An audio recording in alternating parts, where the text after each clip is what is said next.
तो दोस्तों एक और नई वीडियो में आपका स्वागत है। आज की इस वीडियो में हम बात करने जा रहे हैं वोंग नाम की इस मूवी के बारे में, जो कि 2023 में हमें देखने को मिली थी। तो आज इसी के बारे में बात करेंगे। पहले इसकी रेटिंग देख लेते हैं। IMDb इसकी रेटिंग की बात की जाए तो 10 में से 7.2 की रेटिंग है, जो कि बहुत बढ़िया है। साथ ही साथ दोस्तों ये 83% रेड टमाटो यूजर्स ने इसे पसंद किया है। दोस्तों ये OTT प्लेटफॉर्म पर भी आ चुकी है। तो आज पूरी जानकारी इसे मूवी के बारे में आपको देने वाले हैं। इसकी story explanation, fact, detail, update, यानी पूरी डिटेल इस मूवी से रिलेटेड आपको बताने वाले हैं। तो आप हमारे चैनल पर नए हो तो चैनल को सब्सक्राइब कर ले, बेल आइकन दबाकर इसे ऑल पर सेट कर ले। अब इसके बारे में जानना चालू करते हैं। वोंका 2023 की एक म्यूजिकल फैंटेसी फिल्म है जिसका निर्देशन पॉल किंग ने किया है, जिन्होंने किंग की कहानी पर आधारित साइमन फनाबी के साथ पटकथा लिखी थी। ये रोनाल्ड डाहल के 1964 के उपन्यास Charlie and the Chocolate factory के एक पात्र विली वोंका की मूल कहानी बताता है, जिसमें एक चॉकलेट निर्माता के रूप में उनके शुरुआती दिनों को दर्शाया गया है। 6 फिल्म में टिमोथी चालमैट मुख्य किरदार में हैं, जिसमें Calah Lane, Keegan Michael Key, Paterson Joseph, Matt Lucas, Mathew Baynton, Sally Hawkins, Rowan Atkinson, Jim Carter, Natasha Rothwell, Olivia Colman जैसे कलाकार शामिल हैं। और Hugh Grant. Willy Wonka and the Chocolate Factory 1971 और Charlie and the Chocolate Factory 2005 के बाद ये Dahl के उपन्यास पर आधारित तीसरी लाइव एक्शन फिल्म है। विकास तब शुरू हुआ जब वार्नर ब्रदर्स पिक्चर्स ने अक्टूबर 2016 में चरित्र के अधिकार पुनः प्राप्त कर लिए और घोषणा की कि फिल्म एक मूल कहानी होगी।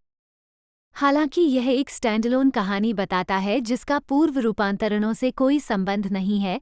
किंग ने ओम्पा लूम्पास के कुछ संगीत, विषयगत तत्वों और दृश्य डिजाइन को दोहराकर वोंका को 1971 की फिल्म के साथी टुकड़े के रूप में विकसित किया।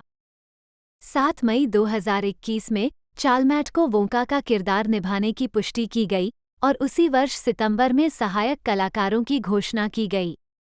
सितंबर में यूनाइटेड किंगडम में Warner Brothers Studio, Leavesden, Watford में, साथ ही Oxford, Lyme Regis, Bath, Saint Albans और क्रॉफ्टन पार्क, लंदन में रिवोली बॉलरूम में फिल्मांकन शुरू हुआ।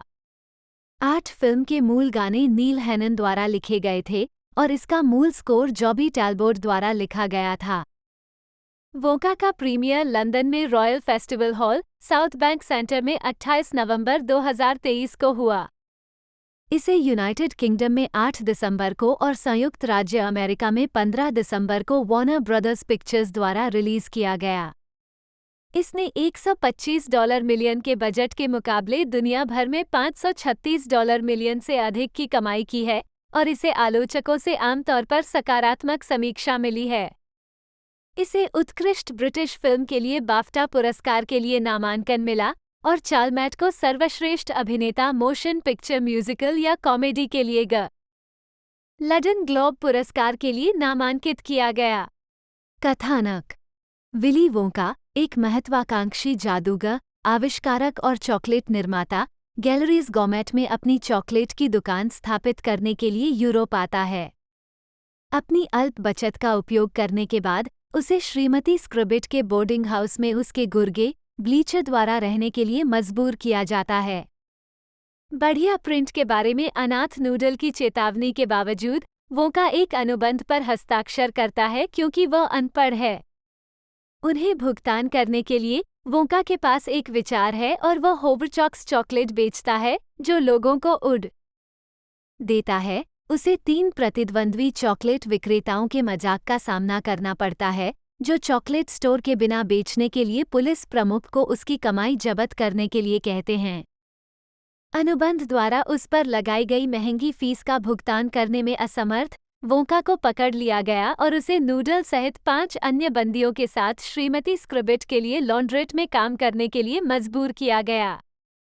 एक चॉकलेट कार्टेल की सीख जिसमें 3 प्रतिद्वंद्वी चॉकलेट निर्माता शामिल हैं, जो वोंका को शहर छोड़ने के लिए मजबूर करने के लिए चॉकलेट के लिए चीफ के प्रलोभन का फायदा उठाते हैं।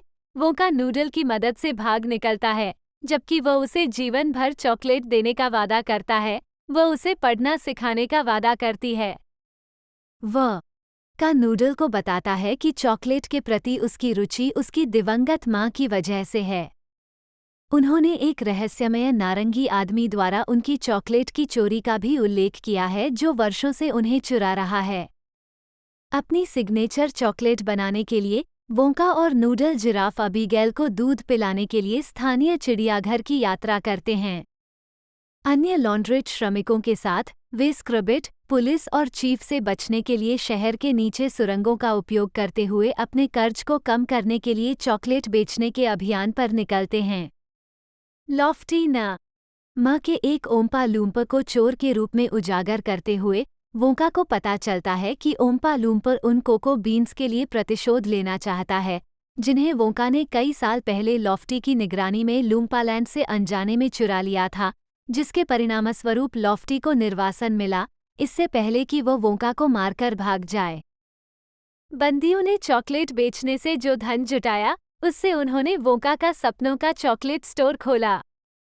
चीफ और चॉकलेट कार्टेल, जो अब उसे गिरफ्तार करने में असमर्थ हैं क्योंकि उसके पास एक वैध दुकान है, वोंका की दुकान की योजना को स्क्रबिट और ब्लीचर को बताते हैं। वे उसकी चॉकलेटों में विभिन्न सामग्रियों के साथ जहर मिलाते हैं जिसके नकारात्मक दुष्प्रभाव होते हैं, जैसे कि यति का पसीना। स्टोर के उद्घाटन के दिन जब ग्राहकों ने देखा कि उनके बाल बढ़ रहे हैं और उनका रंग बदल रहा है, तो वोंका ने खुलासा किया कि चॉकलेट में जहर मिला हुआ है। परिणामस्वरूप उग्र ग्राहक वोंका के स्टोर को नष्ट कर देते हैं। वोंका हर किसी का कर्ज चुकाने के लिए जहाज से शहर छोड़ने के कार्टेल के प्रस्ताव पर सहमत हो जाता है।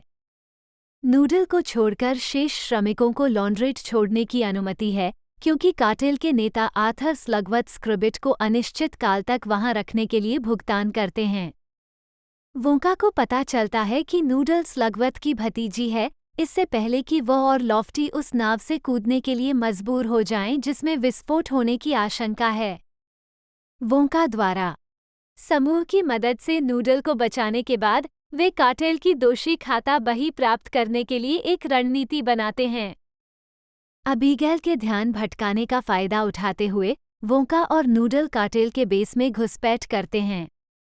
कार्टेल द्वारा उनका सामना किया जाता है। स्लगवत ने खुलासा किया कि नूडल, जिसके बारे में उसकी मां डोरोथी को मृत घोषित कर दिया गया था, को परिवार के भाग्य पर उसके दावे को खत्म करने के लिए स्क्रबिट के पास छोड़ दिया गया था। कार्टेल वोंका और नूडल को चॉकलेट में डुबाने का प्रयास करता है, लेकिन लॉफ्टी उन्हें बचा लेता है और वे कार्टेल के कुकर्मों को अधिकारियों और जनता के सामने उजागर कर देते हैं। वोंका के दोस्त टेल के चॉकलेट रिजर्व को वोंका की अनूठी सामग्री से युक्त एक फव्वारे के माध्यम से जारी करते हैं, जिससे कार्टेल का उद्यम बर्बाद हो जाता है। कार्टेल का पतन हो जाता है और पुलिस प्रमुख को गिरफ्तार कर लेती है। भीड़ वोंका के चॉकलेट फाउंटेन का स्वाद चखने में आनंद लेती है और वोंका अपनी मां द्वारा दी गई आखिरी चॉकलेट बार खोलता है और एक संदेश के साथ एक सुनहरा कागज खोजता है जिसमें लिखा होता है कि महत्वपूर्ण बात यह है कि आप किसके साथ चॉकलेट साझा करते हैं, इसलिए वह इसे अपने दोस्तों के साथ साझा करने का फैसला करता है। बाद में वह लाइब्रेरी में डोरोथी के साथ पुनर्मिलन में नूडल की मदद करता है, लॉफ्टी के साथ अपना कर्ज चुकाता है और अपनी खुद की फैक्ट्री का निर्माण शुरू करने के लिए बिक्री के लिए एक परित्यक्त महल ढूंढता है जिसमें लॉफ्टी उसका चखने वाला शेफ होता है। एक उपसंहार में लॉफ्टी बताता है कि कैसे बंदी अपने पुराने जीवन में लौट आए और वह वोंका की दुकान में तोड़फोड़ करने के सबूतों को खत्म करने के प्रयास के बाद स्क्रबिट और ब्लीचर को गिरफ्तार किए जाने का वीडियो फुटेज दिखाता है। कास्ट करें। ये भी देखें चार्ली और चॉकलेट फैक्ट्री के पात्रों की सूची। 2017 में 67वें बर्लिन अंतर्राष्ट्रीय फिल्म महोत्सव में टिमोथी चालमैट नीली पृष्ठभूमि के सामने खड़े थे। टिमोथी चालमैट ने फिल्म में शीर्षक किरदार निभाया है। विली वोंका के रूप में टिमोथी चालमैट एक महत्वाकांक्षी जादूगर, आविष्कारक और चॉकलेट निर्माता, जिसका अपनी खुद की चॉकलेट की दुकान खोलने का कठिन सपना था। यंग विली वोंका के रूप में कॉलिन ओ ब्रायन। नूडल के रूप में कैला लेन, एक अनाथ लड़की जो विली की सहायक बन जाती है। 10 कीगन माइकल की एक अनाम चॉकलेट आदि पुलिस प्रमुख के रूप में, जो चॉकलेट कार्टेल के साथ सांठगांठ में है। 10 पीटरसन जोसेफ आर्थर स्लगवथ के रूप में एक भ्रष्ट व्यवसायी और चॉकलेट कार्टेल के नेता। 10 गेराल्ड प्रोडनोस के रूप में मैट लुकास, एक भ्रष्ट व्यवसायी और चॉकलेट कार्टेल का सदस्य। 10 जो किसी के दुर्घटना में समाप्त होने का उल्लेख करते समय हमेशा जिसमें वह मर जाता है का उल्लेख करता है। फेलिक्स फिकेलग्रुबर के रूप में मैथ्यू बेंटन, एक भ्रष्ट व्यवसायी और चॉकलेट कार्टेल का सदस्य। 10 जो गरीब शब्द से घृणा करता है। श्रीमती वोंका के रूप में सैली हॉकिंस, विली वोंका की दिवंगत मां। 9 रोवन एटकिंसन फादर जूलियस के रूप में चॉकलेट कार्टेल के साथ लीग में एक भ्रष्ट चॉकलेट आदि पुजारी। 10 अबेकस क्रंच के रूप में जिम कार्टर। 10 जो पहले स्लगवथ के लिए अकाउंटेंट के रूप में काम करने के बाद वोंका को चॉकलेट कार्टेल के अस्तित्व के बारे में बताता है। पाइपर बैंस के रूप में नताशा रोथवेल। 10 श्रीमती स्क्रबिट के रूप में ओलिविया कोलमैन। 10 ह्यू ग्रांट लॉफ्टी के रूप में एक ओम्पा लूम्पर जो अंततः वोंका का सहयोगी बन जाता है। 11 लैरी चकलेस्वत के रूप में रिच फुलचर। 10 लोटी बेल के रूप में राखी ठकरार। 10 ब्लीचर के रूप में टॉम डेविस। 10 मिलनसार अधिकारी के रूप में कबना होल्डब्रुक स्मिथ। 12-13 तुलसी के रूप में साइमन फॉनबी। 9 बाबरा के रूप में चार्लोट रिची। ग्वेनी के रूप में एली वाइट। 9 मिस बॉन स्लगवथ की सचिव के रूप में फ्रेया पाकर। द काउंटेस के रूप में सोफी विंकलमैन। मरे मैकार्थर जहाज कप्तान के रूप में। 14 डोरोथी स्मिथ, नूडल की मां के रूप में ट्रेसी इफेचोर। 15 फल और सब्जी विक्रेता के रूप में इस्सी सट्टी। 16 कॉलिन के रूप में फिल वांग। 17 एक भयावह जहाज कप्तान के रूप में टिम फिट्जहिगम। 18 उत्पादन विकास अक्टूबर 2016 में वार्नर ब्रदर्स पिक्चर्स ने रोनाल्ड डाहल की संपत्ति से Charlie and the Chocolate factory 1964 के चरित्र विली वोंका के अधिकार पुनः प्राप्त कर लिए, जिसमें निर्माता डेविड हेमैन और माइकल सीगल की एक फिल्म का विकास चल रहा था। 19 परियोजना की घोषणा को ज्यादातर नकारात्मक प्रतिक्रिया मिली क्योंकि यह जीन वाइल्डर की मृत्यु के 2 महीने से भी कम समय बाद आई, जिन्होंने 1971 के फिल्म रूपांतरण में विली वोंका की भूमिका निभाई थी। 20 अगले महीने हेमन ने खुलासा किया कि यह परियोजना पुस्तक का तीसरा सीधा रूपांतरण नहीं होगी। उन्होंने 2 फिल्में बनाई हैं जो काफी अलग हैं, लेकिन ये संभवतः एक मूल कहानी है। हम अभी शुरुआती चरण में हैं। ये साइमन रिच नामक लेखक के साथ काम करना जो अद्भुत है। 21 फरवरी 2018 में ये घोषणा की गई कि पॉल किंग निर्देशन के लिए बातचीत कर रहे हैं। 22-23 उस वर्ष ये पता चला कि यह film Charlie and the Chocolate factory की घटनाओं का प्रीक्वल होगी। 24 किंग पुस्तक और 1971 फिल्म रूपांतरण दोनों के प्रशंसक के रूप में बड़े हुए और एक वयस्क के रूप में टिम बर्टन के 2005 रूपांतरण का आनंद लिया। 25 में थोड़ा घबरा गया था क्योंकि मूल कहानियां हमेशा आवश्यक नहीं लगती और मुझे पता था कि यह इतनी प्रिय संपत्ति है, उन्होंने कहा। 26 हेमैन द्वारा निर्देशन के लिए संपर्क किए जाने के बाद किंग को डाहल की किताब को दोबारा देखने की इच्छा महसूस हुई और वो आश्चर्यचकित रह गए। मुझे एहसास हुआ कि यह एक अद्भुत भावनात्मक कृति भी है। मैं वास्तव में इसकी उम्मीद नहीं कर रहा था, या शायद मैं भूल गया था कि यह कितना अविश्वसनीय रूप से मार्मिक है। ये है। बेचारा छोटा चार्ली बहुत कष्ट सहता है और आप उसके लिए इतना समर्थन कर रहे हैं। इसके अंत में मैंने खुद को आंसुओं में डूबा हुआ पाया। 27 निर्देशक के रूप में किंग की नियुक्ति, साथ ही परियोजना का शीर्षक वोंका की घोषणा जनवरी 2021 में की गई था। 28 किंग चाहते थे कि यह फिल्म किताब और 1971 के फिल्म रूपांतरण दोनों का प्रीक्वल हो। इस प्रकार उन्होंने इसे कहानी की घटनाओं से 25 वर्ष पहले स्थापित करने का निर्णय लिया।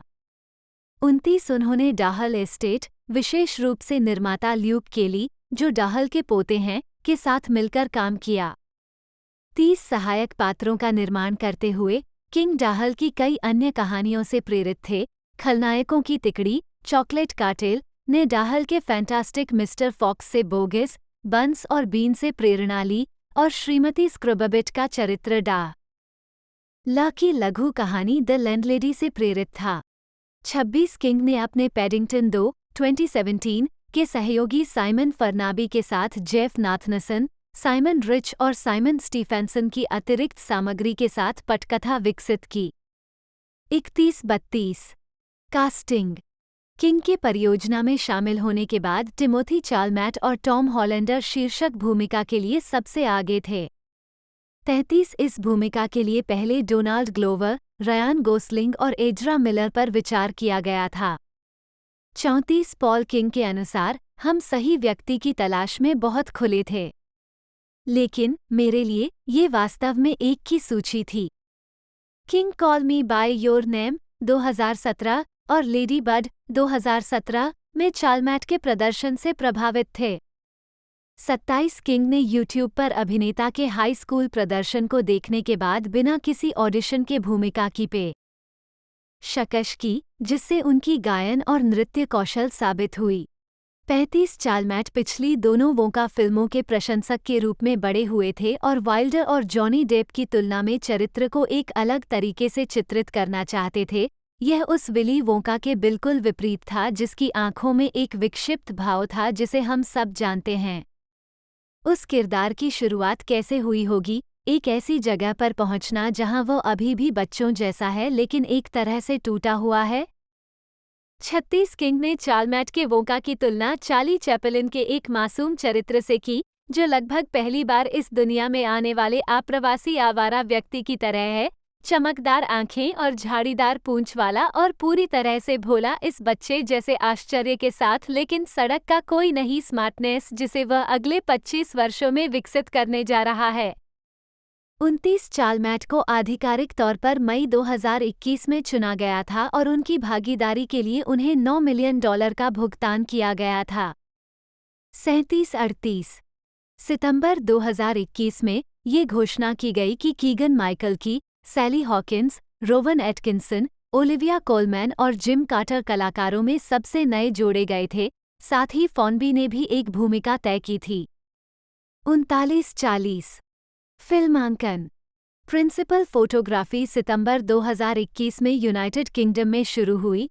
41 सिनेमेटोग्राफर के रूप में सीमस मैकगर्वे, प्रोडक्शन डिजाइनर के रूप में नाथन क्रॉली, फिल्म एडिटर के रूप में मार्क एवर्सन और कॉस्ट्यूम डिजाइनर के रूप में लिंडी हैमिंग। 40 फिल्मांकन ऐतिहासिक लाइम रेजिस और बाथ में हुआ। 4-3-4-4-4-5 वार्नर ब्रदर्स स्टूडियो, वॉटफोर्ड में लीव्सडेन, 46-47 और ब्रोकली, लंदन में रिवोली बॉलरूम में। 48 दिसंबर तक मैकगर्वे सिनेमेटोग्राफर के पद से हट गए और उनकी जगह चुंग चुंग हुन ने ले ली। 49 अतिरिक्त दृश्य दिसंबर और फरवरी में ऑक्सफोर्ड में शूट किए गए। 50-51 विशेष प्रभाव। वोंका के विशेष प्रभाव फ्रेम स्टोर, लिडा लाउंज, लाइफकास्ट और स्नो बिजनेस इंटरनेशनल द्वारा बनाए गए थे। संगीत और साउंड ट्रैक। मुख्य लेख Wonka, sound track. Divine comedy के मुख्य गायक नील हैनन ने फिल्म के मूल गीत लिखे। 40 और स्कोर जॉबी टैलबोर्ट द्वारा तैयार किया गया था। 52 मूल गीतों और स्कोर के साथ साउंड ट्रैक 8 दिसंबर 2023 को वाटर टावर म्यूजिक द्वारा जारी किया गया था। 53-54 रिलीज। वोंका की 24 अक्टूबर 2023 को शो ईस्ट में और 19 नवंबर को naval support activity Hampton Roads के सभागार में विशेष स्क्रीनिंग की गई। 5-5-5-6-20 नवंबर को फिल्म का टोक्यो में एक विशेष प्रीमियर हुआ, जिसमें रेड कारपेट पर लोगों ने भाग लिया। निर्देशक पॉल किंग, निर्माता डेविड हैमन और एलेक्जेंड्रा डर्बीशायर, और सितारे टिमोथी चालमैट और ह्यू ग्रांट। फिल्म का विश्व प्रीमियर लंदन में royal festival hall, south bank centre में 28 नवंबर 2023 को हुआ था। 57 और 8 दिसंबर 2023 को यूनाइटेड किंगडम में वार्नर ब्रदर्स पिक्चर्स द्वारा नाटकीय रूप से रिलीज किया गया था। 58 इसके बाद संयुक्त राज्य अमेरिका द्वारा 15 दिसंबर 2023 को पारंपरिक थिएटरों और डॉल्बी सिनेमा और आईमैक्स दोनों में। 59 मूल रूप से इसे 17 मार्च 2023 को रिलीज करने के लिए निर्धारित किया गया था। 2860 मार्केटिंग। वोंका के लिए वार्नर ब्रदर्स पिक्चर्स का अभियान 10 अक्टूबर 2021 को शुरू हुआ, जब चालमैट ने विली वोंका की पोशाक में अपनी एक तस्वीर साझा की। छवि को चालमैट के इंस्टाग्राम पर सस्पेंस भयानक है, मुझे उम्मीद है कि यह बना रहेगा शीर्षक के साथ पोस्ट किया गया था, जो 1971 की film Willie Wonka and the Chocolate factory का संदर्भ था, जिसमें शीर्षक चरित्र के रूप में जीन वाइल्डर थे। 61-62 ये स्वयं ऑस्कर वाइल्ड के 1895 के नाटक the importance of being honest का एक उद्धरण है। 63 द गार्जियन ने नोट किया कि छवि को ऑनलाइन मिश्रित प्रतिक्रिया मिली। 64 26 अप्रैल 2022 को सिनेमाकॉन में वार्नर ब्रदर्स पिक्चर्स की प्रस्तुति के दौरान विली वोंका के रूप में चालमैट का फुटेज साझा किया गया था। इसमें 1971 की फिल्म के गीत प्योर इमेजिनेशन का प्रस्तुतिकरण भी दिखाया गया। 65 डेडलाइन ने ट्रेलर का वर्णन किया, फैंटास्टिक बीस्ट्स को अवधि 20वीं शताब्दी की शुरुआत के संबंध में सोचें, लेकिन बहुत अधिक मजेदार। 66 अगले वर्ष सम्मेलन में वार्नर ब्रदर्स ने वोंका के लिए एक टीजर ट्रेलर दिखाया, जिसमें ग्रांट को ओम्पा लूम्पर के रूप में पहली बार देखा गया। 67-68 जिसके कारण बौनेपन वाले अभिनेताओं की आलोचना हुई, जिनमें शामिल हैं जेसन एक्यूना, जिन्होंने टिप्पणी की, तो मुझे लगता है ह्यू ग्रांट, अब आप एक छोटे व्यक्ति के रूप में पहचान बना रहे हैं। 69 इंडिवायर ने वोंका के रूप में चालमैट के परिवर्तन की प्रशंसा करते हुए कहा, इस पहले ट्रेलर में उसने जो चॉकलेट बनाई है, वह आपको उड़ने पर मजबूर कर देगी। 6 ट्रेलर को 11 जुलाई 2023 को एक टीजर पोस्टर के साथ जनता के लिए जारी किया गया था। 70 फिल्म का प्रचार 23 नवंबर 2023 को 97वीं मैसी की थैंक्सगिविंग। दोस्तों इसके सबसे पहले OTT राइट्स मैं आपको बता दूं तो प्राइम वीडियो ने इसके OTT राइट्स खरीदे हैं, तो आप इसे प्राइम वीडियो पर देख पाओगे। बाकी OTT प्लेटफॉर्म और किसी पर अवेलेबल नहीं है, आप इसे YouTube या प्ले मूवीज़ पर रेंट लेकर भी देख सकते हो। बाकी दोस्तों इसकी रिलीजिंग डेट के बारे में बात की जाए तो 24 अक्टूबर 2023 को सो एज थिएटर में इसे रिलीज़ किया गया था, और इसे वर्ल्ड वाइड फिर 8 दिसंबर 2023 को यूनाइटेड स्टेट में और इंडिया के अंदर लॉन्च कर दिया गया था। और इसके बाद ये हमें एक तरह से कई जगहों पर 15 दिसंबर को भी देखने को मिली। 15 दिसंबर 2023 को इसे लॉन्च किया गया। टोटल मूवी की लेंथ की बात की जाए तो 116 मिनट इसकी लेंथ थी, और साथ ही साथ इसे एक तरह से घंटे में बनाया गया यूनाइटेड स्टेट किंगडम, और साथ ही साथ इसी के साथ इसे कनाडा में भी शूट किया गया था। दोस्तों इस मूवी की लैंग्वेज मेन बेस जो थी वो इंग्लिश थी, बाकी इंडिया के अंदर भी इसे मल्टीपल लैंग्वेजों में डब करके रिलीज़ किया गया था। और इसी के साथ मूवी के बजट के बारे में बात की जाए तो $125 मिलियन इस मूवी का टोटल बजट था, और इसने जो कलेक्शन किया $536 मिलियन का इसने कलेक्शन किया, जो कि ज़बरदस्त कलेक्शन था, और अपने बजट से तकरीबन 3-4 गुना ज़्यादा कमाई इसने की, यानी कि एक फुल्ली सक्सेसफुली मूवी थी। इसके बारे में अब आगे मैं इसकी कास्टिंग के बारे में थोड़ी और जानकारी आपको देता हूँ। पॉल किंग एक अमेरिकी मूल के ब्रिटिश लेखक और निर्देशक हैं। वह टेलीविज़न, फिल्म और थिएटर में काम करते हैं और कॉमेडी में माहिर हैं। उन्होंने BBC असली कॉमेडी श्रृंखला द माइटी बूश 2004-2007 के सभी 20 एपिसोड का निर्देशन किया, और 2005 में उन्होंने सर्वश्रेष्ठ नए निर्देशक के लिए ब्रिटिश अकादमी टेलीविज़न पुरस्कार नामांकन अर्जित किया। पारिवारिक कॉमेडी फिल्म पैडिंगटन 2014 और इसके 2017 सीक्वल में उनके काम ने उन्हें सर्वश्रेष्ठ ब्रिटिश फिल्म और सर्वश्रेष्ठ रूपांतरित पटकथा के लिए ब्रिटिश अकादमी फिल्म पुरस्कार नामांकन दिलाया। 2023 में उन्होंने वोंका का निर्देशन और सह लेखन किया, एक फिल्म जो रोनाल्ड डाहल के उपन्यास Charlie and the Chocolate factory की प्रीक्वल के रूप में काम करती है, जो विली वोंका की उत्पत्ति की खोज करती है। करियर। किंग ने 1999 में सेंट कैथरीन कॉलेज, कैम्ब्रिज से अंग्रेजी में प्रथम श्रेणी सम्मान के साथ स्नातक की उपाधि प्राप्त की। एक कैम्ब्रिज में रहते हुए उनकी मुलाकात रिचर्ड अयोडे, मैथ्यू होलनेस और एलिस लोव से हुई, और उन्होंने गर्थ मारेंगी में एडिनबर्ग महोत्सव में उन्हें निर्देशित किया। एस फ्रिट नाइट 2000 में पेरियर पुरस्कार के लिए नामांकित और नेदरहेड पेरियर पुरस्कार विजेता 2001। किंग ने बाद के टीवी प्रसारण गर्थ मारेंगी के डार्क प्लेस चैनल 4 के लिए 6 भाग की श्रृंखला में एसोसिएट डायरेक्टर के रूप में काम किया। 2002 में किंग ने नोएल फील्डिंग के एडिनबर्ग फेस्टिवल शो वुडू हेजहोग के निर्देशन के लिए एक और पेरियर पुरस्कार नामांकन प्राप्त किया। किंग बीबीसी के द माइटी बूश के निदेशक भी हैं। उन्होंने सभी 3 श्रृंखलाओं का निर्देशन किया है। 2005 में सर्वश्रेष्ठ नए निर्देशक के रूप में बाफ्टा नामांकन अर्जित किया है 3, साथ ही 2006 और 2008 में उनके लाइव टूर शो भी किए हैं।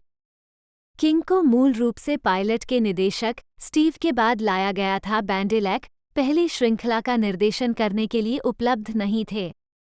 उन्होंने मैट लुकास और डेविड वॉलियम्स की 2011 airport mockumentary come fly with me का भी निर्देशन किया। बनी एंड द बुल, जिसे किंग ने लिखा और निर्देशित किया था, 2009 में रिलीज हुई थी। फिल्म में साइमन फर्नाबी और एडवर्ड हॉग ने अभिनय किया है, जिसमें नोएल फील्डिंग, रिचर्ड आयोडे और जूलियन बैरेट ने कैमियो किया है। 4.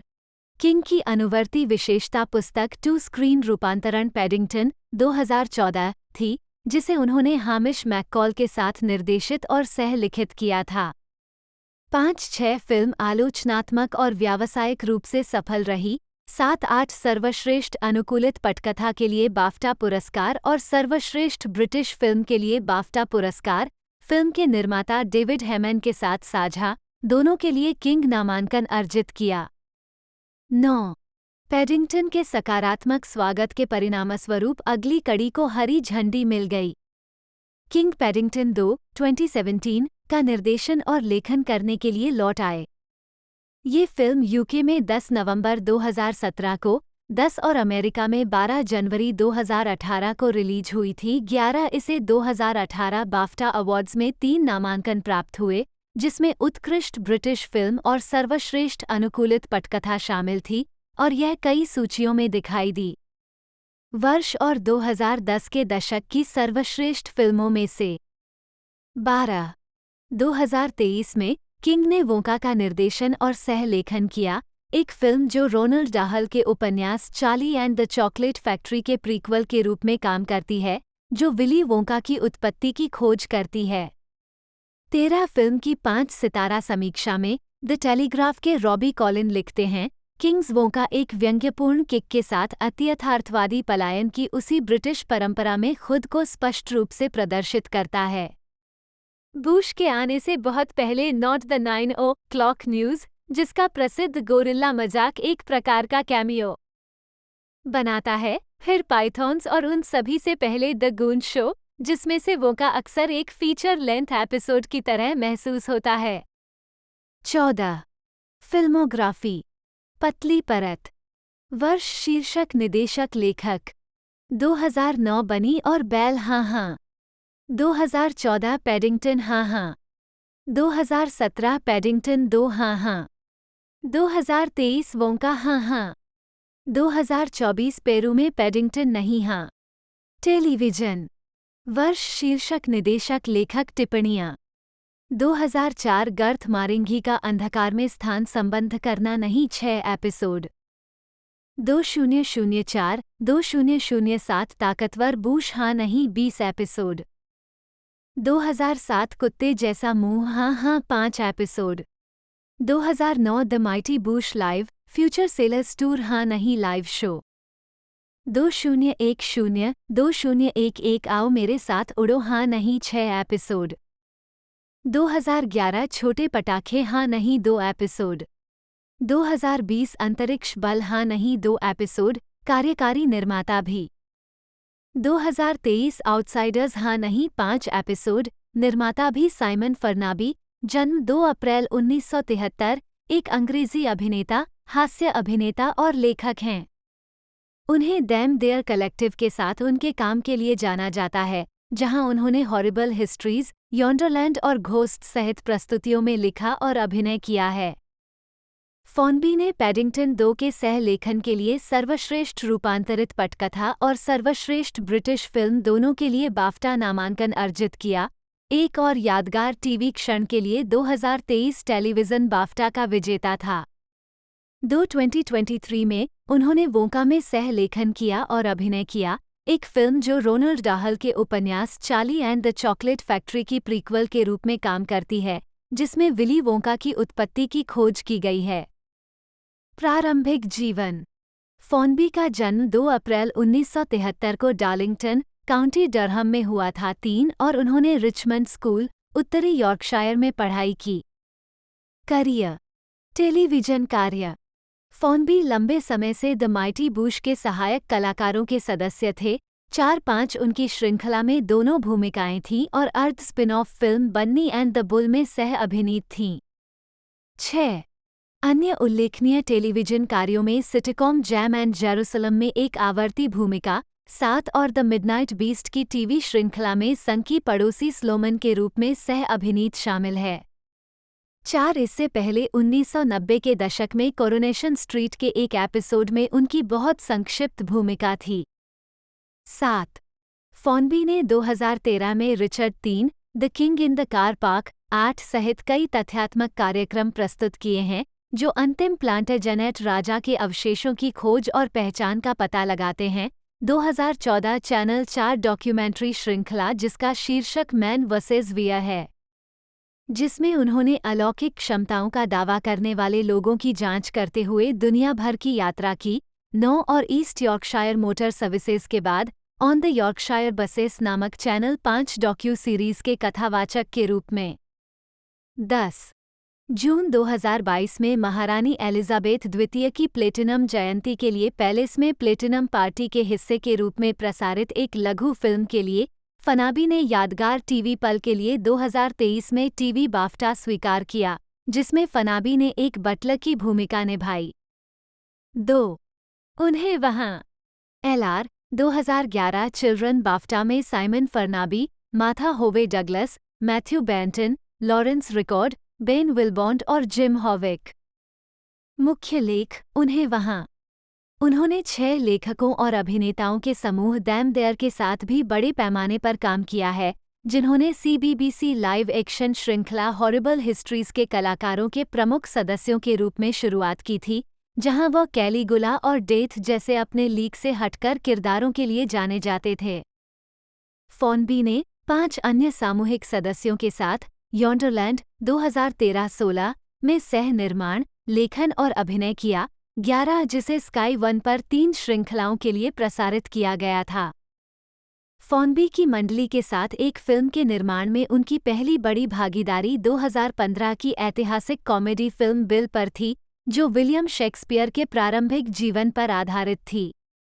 12-13 इसके बाद उसी समूह ने BBC शो घोस्ट्स का निर्माण किया, जो टीम द्वारा इसे बंद करने का निर्णय लेने से पहले 5 सीजन तक चला। 14 फॉनबी ने काल्पनिक रूढ़िवादी राजनीतिज्ञ भूत जूलियन फॉसेट की भूमिका निभाई। 15 जो हमेशा बिना पतलून के दिखाई देता था। 7 पुस्तकें। पत्रकार स्कॉट मरे के साथ 2011 में फॉनबी ने the Phantom of the open का सह लेखन किया, जो मॉरिस फ्लिटक्रॉफ्ट की जीवनी है, जो एक भावी पेशेवर गोल्फर था, जिसके ओपन चैंपियनशिप के लिए अर्हता प्राप्त करने के असफल प्रयासों के कारण उसे दुनिया का सबसे खराब गोल्फर कहा गया। 16-17 उनका पहला बच्चों का उपन्यास The Wizard in My Shed 2020 में प्रकाशित हुआ था। 18 और इसके बाद Warrior in My Wardrobe More Misadventures with Merlin the Wild नामक एक सीक्वल आया, जो 2021 में रिलीज हुआ था। 19-20 Farnaby Ghosts The Button House Archives के सह लेखक भी थे, जो BBC के लिए दैम देयर टेलीविजन श्रृंखला की एक साथी पुस्तक घोस्ट्स थी, जिसे उन्होंने सह लिखा और इसमें अभिनय किया। 21-22 फिल्में। पहले द माइटी बुश में दिखाई देने के बाद फॉनबी 2009 में संबंधित film Banni and the bull में मुख्य भूमिका में थे, जहां उन्होंने उपनाम बन्नी की भूमिका निभाई थी। 6 2016 में फॉनबी ने जूलियन बैरेट के साथ माइंडहॉर्न में सह लेखन किया और एक छोटी सी अभिनय भूमिका निभाई, जो रिचर्ड थॉर्नक्रॉफ्ट बैरेट के बारे में एक कॉमेडी थी। एक फीका टेलीविजन अभिनेता एक अपराधी के साथ बातचीत में शामिल हो गया जो मानता है कि उसका चरित्र डिटेक्टिव माइंडहॉर्न वास्तविक है। 5. उन्होंने 2011 में गोल्फर मॉरिस फ्लिटक्रॉफ्ट के बारे में पुस्तक the Phantom of the open का सह लेखन किया और फिर 2017 में कहानी की एक फिल्म स्क्रिप्ट पर काम शुरू किया, जिसके कारण 2021 में the Phantom of the open release हुई, जिसमें मार्क रैलेंस ने अभिनय किया। इसके अलावा 2016 में फॉर्नबी की दुष्ट वन में एक एक्स विंग पायलट के रूप में एक छोटी सी ऑन स्क्रीन भूमिका थी। 23. फॉर्नबी के करियर की सबसे बड़ी फिल्म सफलता पैडिंगटन फिल्म फ्रैंचाइजी के साथ आई। पहली फिल्म में अभिनेता के रूप में प्रदर्शित होने के बाद उन्होंने पॉल किंग के साथ पैडिंगटन 2 का सह लेखन किया, जिसके लिए उन्हें सर्वश्रेष्ठ रूपांतरित पटकथा और उत्कृष्ट ब्रिटिश फिल्म के लिए 2 फिल्म बाफ्टा के लिए नामांकित किया गया था। वह सर्वश्रेष्ठ रूपांतरित पटकथा के लिए अंतर्राष्ट्रीय ऑनलाइन सिनेमा पुरस्कार और 2018 में सर्वश्रेष्ठ रूपांतरित पटकथा के लिए हॉलीवुड क्रिटिक्स एसोसिएशन पुरस्कार के विजेता भी थे। 24. फॉर्नबी बाद में एक लघु फिल्म प्रसारण में पैडिंगटन बियर और क्वीन एलिजाबेथ द्वितीय के साथ एक भाग के रूप में दिखाई दिए। जून 2022 में महारानी एलिजाबेथ द्वितीय की प्लैटिनम जुबली के लिए पैलेस में प्लैटिनम पार्टी, जिसने यादगार टीवी पल के लिए 2023 बाफ्टा जीता, जिसे फॉर्नबी ने स्वीकार कर लिया। 2. फॉर्नबी पॉल किंग के साथ 2023 क्रिसमस रिलीज वोंका के सह लेखक हैं, जो रोनाल्ड डाहल की Charlie and the Chocolate factory का प्रीक्वल है। 25. फॉर्नबी की भी एक छोटी ऑन स्क्रीन भूमिका है, जिसमें उनके डैम देयर सहयोगी मैथ्यू बेंटन प्रमुख भूमिकाओं में से एक हैं और टिमोथी चालमैट ने अभिनय किया है। व्यक्तिगत जीवन. फॉर्नबी ने अभिनेत्री क्लेयर कीलन, उनकी दूसरी पत्नी, से शादी की है, जिनसे उनकी एक बेटी है, जिसका जन्म 2014 में हुआ। 26.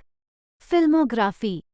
फिल्म वर्ष शीर्षक भूमिका टिप्पणियाँ 2004 मोटे स्लैग वेंट्रिलोक्विस्ट। ब्लेक जंक्शन 7 टेरी लघु फिल्म। 2009 बनी और बैल खरगोश। 2010 बक और हरे विलियम वर्ड्सवर्थ। 2011 महारानी मैनियस द बोल्ड। 2013 सभी सितारे पंचों का सरदार। 2014 पैडिंगटन बैरी। 2015 बिल विभिन्न। 2016 माइंडहॉर्न क्लाइव पार्नेविक लेखक भी। दुष्ट एक एक्स विंग पायलट फॉन्स मॉन्सबी। 2017 पैडिंगटन 2 बैरी लेखक भी। 2018 क्रिस्टोफर रॉबिन टैक्सी ड्राइवर। 2021 खुले का प्रेत लॉरेंट लैम्बर्ट लेखक। 2023 वोंका तुलसी लेखक भी युद्ध से जूझ रहे ब्रिटेन, यूनाइटेड किंगडम में युद्ध के समय राशन की व्यवस्था थी, से आने वाले डाहल उत्तरी अमेरिका में उपलब्ध भोजन और सुविधाओं की प्रचुरता से आश्चर्यचकित थे। 73 एक सप्ताह बाद वाशिंगटन पहुंचकर डाहल ने पाया कि उन्हें अमेरिकी राजधानी का माहौल पसंद आया। उन्होंने जॉर्जटाउन में 1610 34वीं स्ट्रीट NW पर एक अन्य अताशे के साथ एक घर साझा किया। लेकिन अपनी नई पोस्टिंग में 10 दिनों के बाद डाहल ने इसे सख्त नापसंद किया। उन्हें लगा कि उन्होंने एक अत्यंत अधर्म महत्वहीन नौकरी ले ली है। 74 उन्होंने बाद में बताया, मैं अभी युद्ध से आया था। लोग मारे जा रहे थे। मैं चारों ओर उड़ रहा था, भयानक चीजें देख रहा था। अब लगभग तुरंत मैंने खुद को युद्ध पूर्व कॉकटेल पार्टी के बीच में पाया अमेरिका में। 75 डाहल दूतावास से जुड़े ब्रिटिश एयर मिशन में अपने कार्यालय से प्रभावित नहीं थे। वह राजदूत लॉर्ड हैलिफैक्स से भी प्रभावित नहीं थे, जिनके साथ वे कभी कभी टेनिस खेलते थे और जिन्हें उन्होंने एक विनम्र अंग्रेज सज्जन के रूप में वर्णित किया था। डाहल ने टेक्सास के प्रकाशक और ऑलमैन चार्ल्स ई. माश के साथ उनके घर 2136 आर स्ट्रीट NW और वर्जीनिया में माश कंट्री एस्टेट में मेलजोल बढ़ाया। 76-77 सहायक एयर अताशे के रूप में अपने कर्तव्यों के हिस्से के रूप में डाहल को ब्रिटिश समर्थक भाषण देकर और अपनी युद्ध सेवा पर चर्चा करके कई अमेरिकियों द्वारा अभी भी रखे गए अलगावादी विचारों को बेअसर करने में मदद करनी थी। पर्ल हार्बर पर हमले के बाद संयुक्त राज्य अमेरिका ने पिछले दिसंबर में ही युद्ध में प्रवेश किया था। 58 इस समय डाहल की मुलाकात प्रसिद्ध ब्रिटिश उपन्यासकार C.S. फॉरेस्टर से हुई, जो ब्रिटिश युद्ध प्रयासों में सहायता के लिए भी काम कर रहे थे। फॉरेस्टर ब्रिटिश सूचना मंत्रालय के लिए काम करते थे और मित्र देशों के लिए प्रचार लिख रहे थे, मुख्य रूप से अमेरिकी उपभोग के लिए। 78 सैटरडे इवनिंग पोस्ट ने फॉरेस्टर से डाहल के उड़ान अनुभवों पर आधारित एक कहानी लिखने के लिए कहा था। फॉरेस्टर ने डाहल से कुछ RAF उपाख्यानों को लिखने के लिए कहा ताकि वह उन्हें एक कहानी का आकार दे सके। फॉरेस्टर ने ये पढ़ने के बाद कि डाहल ने उसे क्या दिया था, उसने कहानी को बिल्कुल वैसे ही पर प्रकाशित करने का निर्णय लिया जैसा डाहल ने लिखा था। 79 उन्होंने मूल रूप से लेख का शीर्षक ए पीस ऑफ केक रखा था, लेकिन पत्रिका ने इसे और अधिक नाटकीय बनाने के लिए इसे शॉट डाउन ओवर लीबिया में बदल दिया। हालांकि डाहल को गोली नहीं मारी गई थी। ये पोस्ट के 1 अगस्त 1942 अंक में प्रकाशित हुआ था। अगस्त 1942 में डाहल को फ्लाइट लेफ्टिनेंट युद्धमूल के रूप में पदोन्नत किया गया था। 80 बाद में उन्होंने ब्रिटेन के हितों को बढ़ावा देने के लिए इयान फ्लेमिंग, जिन्होंने बाद में लोकप्रिय जेम्स बॉन्ड श्रृंखला पर प्रकाशित की, और डेविड ओगिल्वी जैसे अन्य प्रसिद्ध ब्रिटिश अधिकारियों के साथ काम किया। अमेरिका में संदेश और अमेरिका फर्स्ट आंदोलन का मुकाबला। 58 इस कार्य ने डाहल को जासूसी और कनाडाई जासूस विलियम स्टीफेंसन की गतिविधियों से परिचित कराया, जिन्हें कोडनेम इंट्रेपिड से जाना जाता है। 81 युद्ध के दौरान डाहल ने वाशिंगटन से प्रधानमंत्री विंस्टन चर्चिल को खुफिया जानकारी प्रदान की। जैसा कि डाहल ने बाद में कहा, मेरा काम विंस्टन को FDR जारी रखने में मदद करना था और विंस्टन को बताना था कि बूढ़े लड़के के दिमाग में क्या था। 79 डाहल ने स्टीफेंसन और उनके संगठन, जिसे ब्रिटिश सिक्योरिटी कोऑर्डिनेशन के नाम से जाना जाता है, को भी खुफिया जानकारी दी, जो MI6 का हिस्सा था। 77 डाहल को एक बार ब्रिटिश दूतावास के अधिकारियों ने कथित तौर पर कदाचार के लिए ब्रिटेन वापस भेज दिया था। मुझे बड़े लोगों ने बाहर कर दिया, उन्होंने कहा। स्टीफेंसन ने तुरंत उसे विंग कमांडर रैंक पर पदोन्नति के साथ वाशिंगटन वापस भेज दिया। 82 युद्ध के अंत में डाहल ने गुप्त संगठन का कुछ इतिहास लिखा। वो और स्टीफेंसन युद्ध के बाद दशकों तक दोस्त बने रहे। 83 युद्ध की समाप्ति पर डाहल ने एक अस्थायी विंग कमांडर, मूल फ्लाइट लेफ्टिनेंट का पद संभाला। 1940 की दुर्घटना में उनकी चोटों की गंभीरता के कारण उन्हें आगे की सेवा के लिए अयोग्य घोषित कर दिया गया और अगस्त 1946 में RAF से बाहर कर दिया गया। उन्होंने स्क्वाड्रन लीडर के मूल पद के साथ सेवा छोड़ दी। 84 5 हवाई जीतों का उनका रिकॉर्ड, जो उन्हें उड़ने वाले इक्के के रूप में योग्य बनाता है, युद्ध के बाद के शोध और एक्सेस रिकॉर्ड्स में क्रॉस रेफर द्वारा पुष्टि की गई है। इस बात की सबसे अधिक संभावना है कि उन्होंने 20 अप्रैल 1941 के दौरान उन जीतों से अधिक अंक प्राप्त किए जब 22 जर्मन विमानों को मार गिराया गया था। 85 युद्धोत्तर जीवन।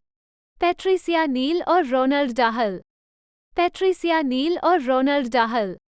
डाहल ने 2 जुलाई 1953 को न्यूयॉर्क शहर के ट्रिनिटी चर्च में अमेरिकी अभिनेत्री पैट्रिसिया नील से शादी की।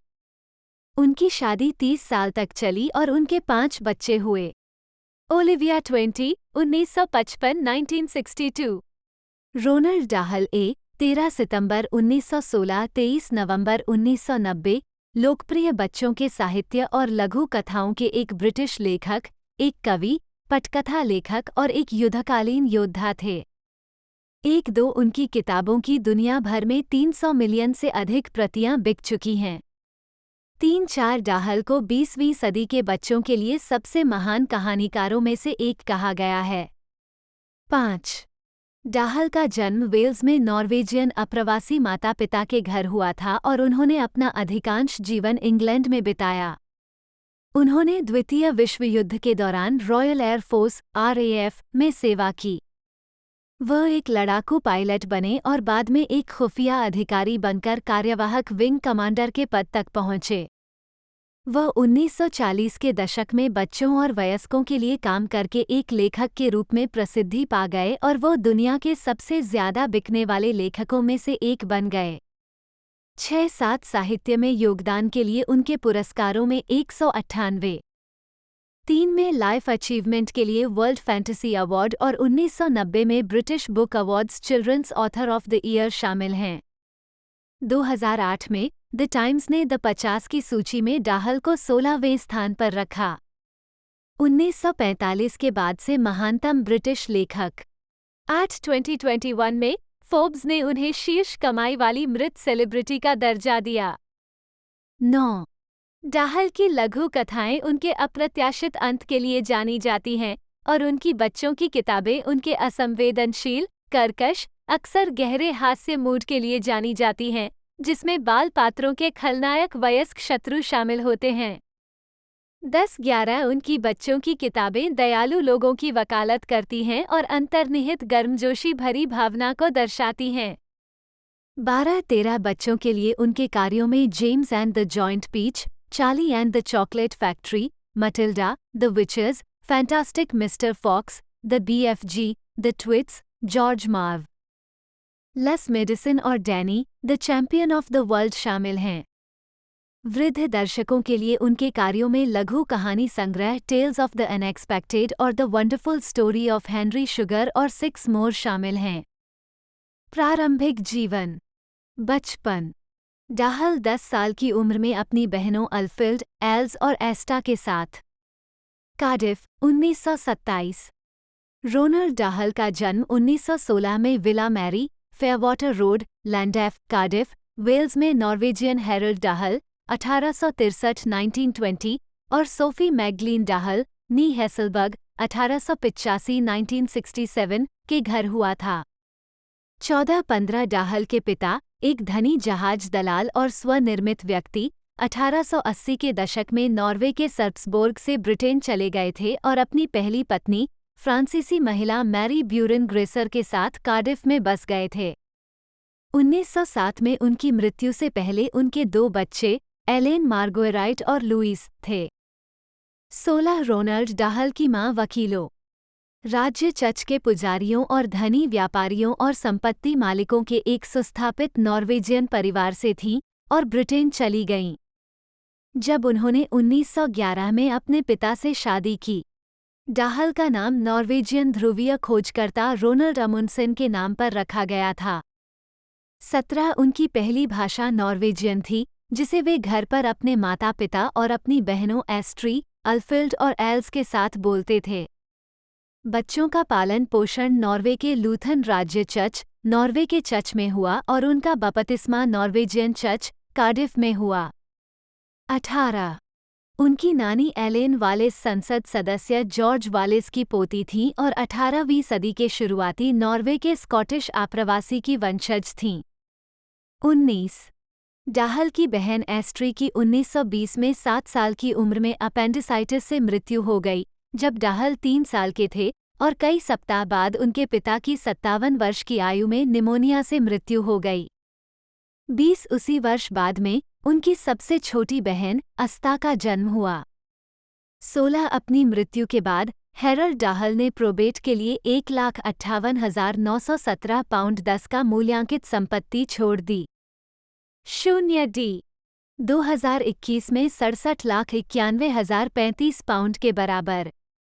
212223 डाहल की मां ने रिश्तेदारों के साथ रहने के लिए नॉर्वे लौटने के बजाय वेल्स में रहने का फैसला किया, क्योंकि उनके पति चाहते थे कि उनके बच्चे अंग्रेजी स्कूलों में शिक्षा प्राप्त करें, जिसे वह दुनिया में सर्वश्रेष्ठ मानते थे।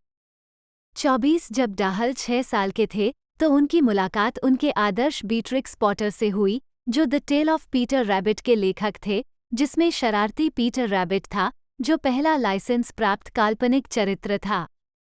2526-2020 में उनकी मुलाकात को टेलीविजन ड रामा फिल्म Ronald and Beatrix the tale of the curious mouse में नाटकीय रूप दिया गया। 27-28 कार्डिफ के लैंडैफ में श्रीमती प्रचेत की पूर्व मिठाई की दुकान में डाहल को समर्पित एक नीली पट्टिका है। उनकी आत्मकथा बॉय टेल्स ऑफ चाइल्डहुड उस शरारत को याद करती है जो उन्होंने और उनके दोस्तों ने गॉबस्टॉपर्स के जार में उसके साथ किया था। 29 डाहल ने सबसे पहले द कैथेड्रल स्कूल लैंडैफ में दाखिला लिया। 8 साल की उम्र में उन्हें और उनके 4 दोस्तों को स्थानीय मिठाई की दुकान पर गॉबस्टॉपर्स के जार में एक मरा हुआ चूहा डालने के बाद हेडमास्टर द्वारा बेंत से पीटा गया था। 5 जिसका मालिक श्रीमती प्रचेत नाम की एक नीच और घृणित बूढ़ी महिला थी। पांचों लड़कों ने अपनी शरारत को ग्रेट माउस प्लॉट ऑफ 1924 नाम दिया। 30 श्रीमती प्रचेत ने डाहल को मटिल्डा में क्रूर प्रधानाध्यापिका मिस ट्रंचबुल के निर्माण के लिए प्रेरित किया और एक शरारत इस बार ट्रंचबुल के पानी के जग में पुस्तक में भी दिखाई देगी। 31-32 दो विश्व युद्धों के बीच ब्रिटिश स्कूली बच्चों के बीच गोबस्टॉपर एक पसंदीदा मिठाई थी और डाहल ने अपने काल्पनिक एवरलास्टिंग गोबस्टॉपर में उनका उल्लेख किया था जिसे Charlie and the Chocolate factory में दिखाया गया था। 33 डाहल को वेस्टर्न सुपरमेयर में सेंट पीटर बोर्डिंग स्कूल में स्थानांतरित कर दिया गया। उनके माता पिता चाहते थे कि वे एक अंग्रेजी पब्लिक स्कूल में शिक्षा प्राप्त करें और ब्रिस्टल चैनल पर नियमित नॉक लिंक के कारण यह निकटतम साबित हुआ। सेंट पीटर्स में डाहल का समय अप्रिय था, उसे घर की बहुत याद आती थी और वो हर हफ्ते अपनी माँ को पत्र लिखता था लेकिन कभी भी अपनी नाखुशी उसके सामने प्रकट नहीं करता था। 1967 में उनकी मृत्यु के बाद उन्हें पता चला कि उन्होंने उनके सभी पत्रों को सहेज कर रखा था। 2016 में उन के जन्म के शताब्दी वर्ष को चिन्हित करने के लिए उन्हें BBC रेडियो 4 की बुक ऑफ द वीक के रूप में संक्षिप्त रूप में प्रसारित किया गया था। 35 डाहल ने अपनी आत्मकथा बॉय टेल्स ऑफ चाइल्डहुड में सेंट पीटर्स में बिताए अपने समय के बारे में लिखा है। 36 कॉन्कर्स में उत्कृष्ट प्रदर्शन ब्रिटेन और आयरलैंड में पारंपरिक शरतकालीन बच्चों का खेल जो हॉर्स चेस्टनट पेड़ों के बीजों का उपयोग करके खेला जाता है डाहल ने याद किया। 8, 9 और 10 साल की उम्र में कॉन्कर्स ने नीरस शरद ऋतु के दौरान हमारे जीवन में धूप ला दी थी। 37 रिप्टन स्कूल डर्बीशायर डाहल ने 1929 से 1934 तक डर्बीशायर के रैप्टन स्कूल में पढ़ाई की। 1929 से जब वह 13 वर्ष के थे डाहल ने डर्बीशायर के रैप्टन स्कूल में पढ़ाई की। डाहल ने उत्पीड़न को नापसंद किया और अनुष्ठानिक क्रूरता और स्थिति वर्चस्व के माहौल का वर्णन किया जिसमें छोटे लड़कों को बड़े लड़कों के लिए निजी नौकरों के रूप में काम करना पड़ता था जो अक्सर भयानक पिटाई का शिकार होते थे। उनके जीवनी लेखक डोनाल्ड स्टरोक ने डाहल के प्रारंभिक जीवन के इन हिंसक अनुभवों का वर्णन किया है। 38 डाहल ने अपने लेखन में इनमें से कुछ गहरे अनुभवों को व्यक्त किया है जो क्रूरता और शारीरिक दंड के प्रति उनकी नफरत से भी चिन्हित है। 39 डाहल की आत्मकथा बॉय टेल्स ऑफ चाइल्डहुड के अनुसार माइकल नाम के एक दोस्त को हेडमास्टर जेफरी फिशर ने बेरहमी से पीटा था। उसी पुस्तक में लिखते हुए डाहल ने प्रतिबिंबित किया, अपने पूरे स्कूली जीवन के दौरान मैं इस तथ्य से स्तब्ध था कि मास्टर्स और सीनियर लड़कों को सचमुच अन्य लड़कों को घायल करने की अनुमति दी गई थी और कभी-कभी बहुत गंभीर रूप से। मैं इससे उबर नहीं सका। मैं इससे कभी उबर नहीं पाया। 40 फिशर को बाद में कैंटरबरी का आर्कबिशप नियुक्त किया गया और उन्होंने 1953 में महारानी एलिजाबेथ द्वितीय का ताज पहनाया। हालांकि डाहल के जीवनी लेखक जेरेमी ट्रैगलोन के अनुसार 41 फिशर के रैप्टन छोड़ने के 1 साल बाद मई 1933 में बेंत की मार पड़ी। हेडमास्टर वास्तव में जेटी क्रिस्टी थे जो हेडमास्टर के रूप में फिशर के उत्तराधिकारी थे। डाहल ने कहा कि इस घटना के कारण उनके मन में धर्म और यहाँ तक कि भगवान के बारे में भी संदेह पैदा हो गया। 42 उन्होंने बेंत की क्रूरता को बच्चों के प्रति हेडमास्टर की शत्रुता का परिणाम माना, एक ऐसा रवैया जिसे डाहल ने बाद में अपनी डार्क फैंटेसी द विचेस में ग्रैंड हाई विच के रूप में वर्णित किया। उपन्यास के मुख्य प्रतिपक्षी ने कहा कि बच्चे बहुत अच्छे हैं। वोल्टिंग 37 डाहल को अपने स्कूल के वर्षों में कभी भी विशेष रूप से प्रतिभाशाली लेखक के रूप में नहीं देखा गया था। उनके एक अंग्रेजी शिक्षक ने उनकी स्कूल रिपोर्ट में लिखा था, मैं कभी किसी ऐसे व्यक्ति से नहीं मिला जो इतनी दृढ़ता से ऐसे शब्द लिखता है जिसका अर्थ इच्छित उद्देश्य के बिल्कुल विपरीत होता है। 43 वह असाधारण रूप से लंबे थे। वयस्क जीवन में उनकी ऊंचाई 6 फीट 6 इंच 1.98 मीटर थी। 44 डाहल ने क्रिकेट, फुटबॉल और गोल्फ सहित खेल खेले और उन्हें स्क्वैश टीम का कप्तान बनाया गया। 45 साहित्य के प्रति जुनून के साथ साथ उन्होंने फोटोग्राफी में रुचि विकसित की और अक्सर अपने साथ एक कैमरा रखते थे। 20 रैप्टन में उनके वर्षों के दौरान कैडबरी चॉकलेट कंपनी कभी-कभी विद्यार्थियों द्वारा परीक्षण के लिए स्कूल में नई चॉकलेट के बक्से भेजती थी। 46 डाहल ने एक नई चॉकलेट बार का आविष्कार करने का सपना देखा था जो स्वयं श्री कैडबरी की प्रशंसा जीतेगी। इसने उन्हें अपने बच्चों की तीसरी किताब Charlie and the Chocolate factory लिखने और अन्य बच्चों की किताबों में चॉकलेट का उल्लेख करने के लिए प्रेरित किया। 47 अपने बचपन और किशोरावस्था के दौरान डाहल ने अपनी अधिकांश गर्मी की छुट्टियां नॉर्वे में अपनी मां के परिवार के साथ बिताईं। उन्होंने बॉय टेल्स ऑफ चाइल्डहुड में उन यात्राओं की कई सुखद यादों के बारे में लिखा, जैसे कि जब उन्होंने अपनी सौतेली बहन के मंगेतर के पाइप में तंबाकू की जगह बकरी का गोबर डाला था। 48 उन्होंने नॉर्वे में अपनी छुट्टियों की केवल एक दुखद स्मृति नोट की। लगभग 8 साल की उम्र में उन्हें एक डॉक्टर द्वारा अपने एडेनोइड्स को निकालना पड़ा। 49 उनका बचपन और समसेट में मिडसमर नॉर्टन और आस्प सा के गांवों में कैरोसिन बेचने की पहली नौकरी बॉय टेल्स ऑफ चाइल्डहुड में विषय हैं। 50 स्कूल के बाद अपनी स्कूली शिक्षा समाप्त करने के बाद अगस्त 1934 में डाहल ने आरएमएस नोवा स्कोटिया पर अटलांटिक को पार किया और British public school exploring society के साथ न्यूफाउंडलैंड के माध्यम से पदयात्रा की। 51-52 जुलाई 1934 में डाहल शेल पेट्रोलियम कंपनी में शामिल हो गए। यूनाइटेड किंगडम में 2 साल के प्रशिक्षण के बाद उन्हें पहले मोम्बासा, केन्या, फिर ब्रिटिश उपनिवेश तांगेनिका, अब तंजानिया का हिस्सा, में दार एस सलाम में नियुक्त किया गया। 53 डाहल ने अपनी आत्मकथा गोइंग सोलो में बताया है कि केवल 3 युवा अंग्रेज इस क्षेत्र में शेल कंपनी चलाते थे, जिनमें से वह सबसे छोटे और कनिष्ठ थे। 54 पूरे क्षेत्र में केवल 2 अन्य शेल कर्मचारियों के साथ, वह एक रसोइये और निजी नौकरों के साथ दार एस सलाम के बाहर शेल हाउस में विलासिता में रहते थे। तांगेनिका में ग्राहकों को तेल की आपूर्ति के काम के दौरान उन्हें अन्य वन्यजीवों के अलावा काले मांबा सांप और शेरों का सामना करना पड़ा। 53 लड़ाकू विमान चालक डाहल का उड़ने वाला हेलमेट। डाहल का चमड़े का उड़ने वाला हेलमेट ग्रेट मिसिंडन में रोनाल्ड डाहल संग्रहालय और स्टोरी सेंटर में प्रदर्शित है। अगस्त 1939 में, जैसे ही द्वितीय विश्व युद्ध की आशंका थी, अंग्रेजों ने दार एस सलाम में रहने वाले सैकड़ों जर्मनों को घेरने की योजना बनाई। डाहल को किंग्स अफ्रीकन राइफल्स में लेफ्टिनेंट के रूप में नियुक्त किया गया था, जो अस्करी पुरुषों, स्वदेशी सैनिकों की एक पलटन की कमान संभाल रहे थे, जो औपनिवेशिक सेना में सेवा कर रहे थे। 55 नवंबर 1939 में डाहल सेवा संख्या 7,74,022 के साथ एक एयरक्राफ्टमैन के रूप में रॉयल एयरफोर्स (RAF) में शामिल हुए। 56 दार एस सलाम से नैरोबी तक 600 मील (970 किलोमीटर) की कार यात्रा के बाद उन्हें 16 के साथ उड़ान प्रशिक्षण के लिए स्वीकार किया गया। अन्य पुरुष, जिनमें से केवल 3 ही युद्ध में जीवित बचे। डी हाविलैंड टाइगर मॉथ में 7 घंटे और 40 मिनट के अनुभव के साथ उन्होंने अकेले उड़ान भरी। 57 डाहल ने अपनी उड़ानों के दौरान केन्या के वन्य जीवन को देखने का आनंद लिया।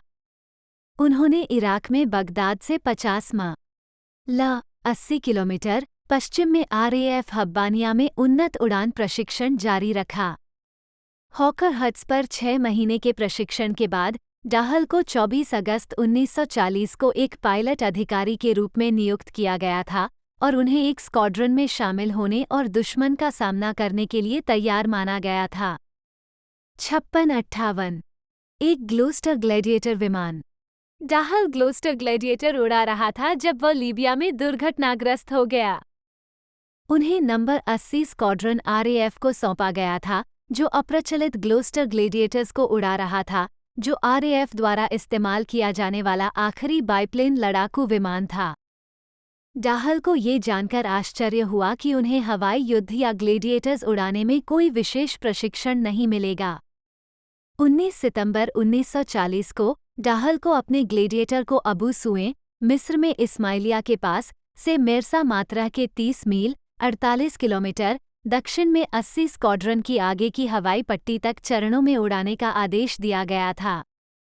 अंतिम चरण में उसे हवाई पट्टी नहीं मिली और ईंधन कम होने और रात होने के कारण उसे रेगिस्तान में उतरने का प्रयास करने के लिए मजबूर होना पड़ा।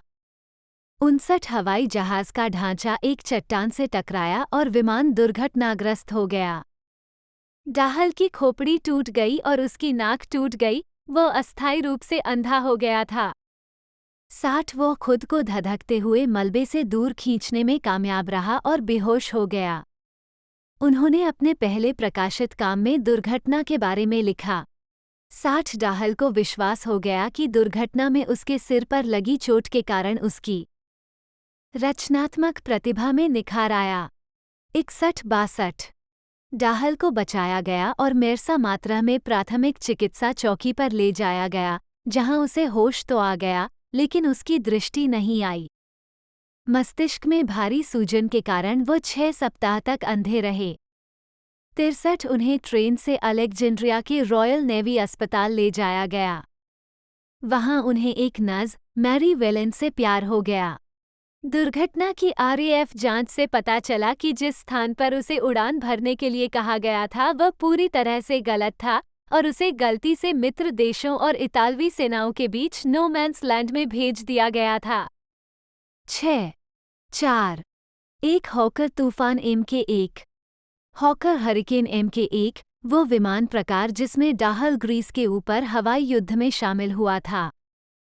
फरवरी 1941 में डाहल को अस्पताल से छुट्टी दे दी गई और उन्हें उड़ान कर्तव्यों के लिए पूरी तरह से फिट माना गया। इस समय तक 80 स्क्वाड्रन को ग्रीक अभियान में स्थानांतरित कर दिया गया था और एथेंस के पास अलुसिना में स्थित किया गया था। स्क्वाड्रन अब हॉकर हरिकेन से सुसज्जित था।